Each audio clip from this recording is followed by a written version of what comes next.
What's up, everybody? Dr. B here. We're going to take a look now at the inferior aspect of the skull.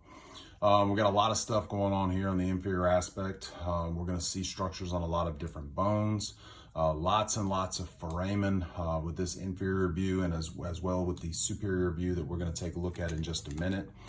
The way I like to do this is I kind of like to start at the front and kind of work my way around here as we go. So we're going to take a look first at the maxillary bone, which we said the maxilla were our upper jaw bones on either side. The maxilla also makes the majority of the hard palate of the roof of the mouth. All right. So up until this point right here, okay, which is where we get the division point between the maxilla and the palatine bone. And this part of the maxilla right here is called the palatine process.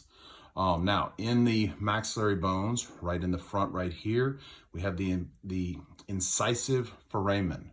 Okay, these four teeth here are referred to as incisors because we use those for cutting. And so this opening right here behind them would be the incisive foramen.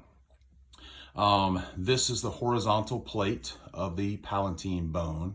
And we have some structures right here that are part of our sphenoid bone. You'll notice we have two lateral here and here. We have two medial here and here.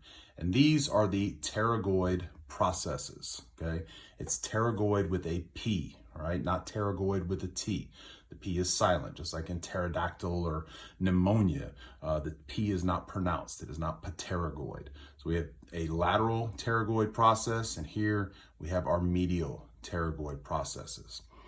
We find two occipital condyles right here, okay? Those occipital condyles are going to be what attaches to C1, which is our atlas. We see our styloid processes again here that we previously identified. We can also see our mastoid processes again here. Right here is where our mandible is going to articulate. So these would be the mandibular fossa. Okay, again, that's the accepting point basically for our condylar process on our mandible, which is going to make the temporomandibular joint. This large opening right here in the base of the skull, that is where the brain stem is going to exit, and that is the foramen magnum. Okay, magnum because it's the largest foramen in the skull. Now we're going to talk about some of these smaller foramen that we have up through here. We're going to identify them also again when we look at the skull from a superior view.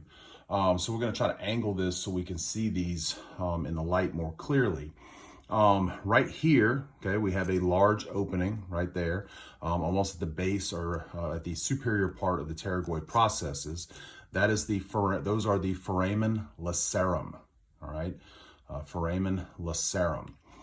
You'll notice here, this is our foramen ovale, and right next to the foramen ovale is a smaller foramen right here. That is the Foramen Spinosum. All right, so the foramen ovale, because it's oval shaped, and the foramen spinosum is going to be just lateral and posterior to that. Just posterior to those two foramen, we have this foramen here, or canal, right? You can see one on both sides right there.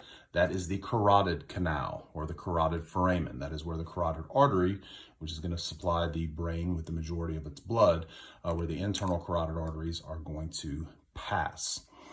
Right here, I'll turn around this way.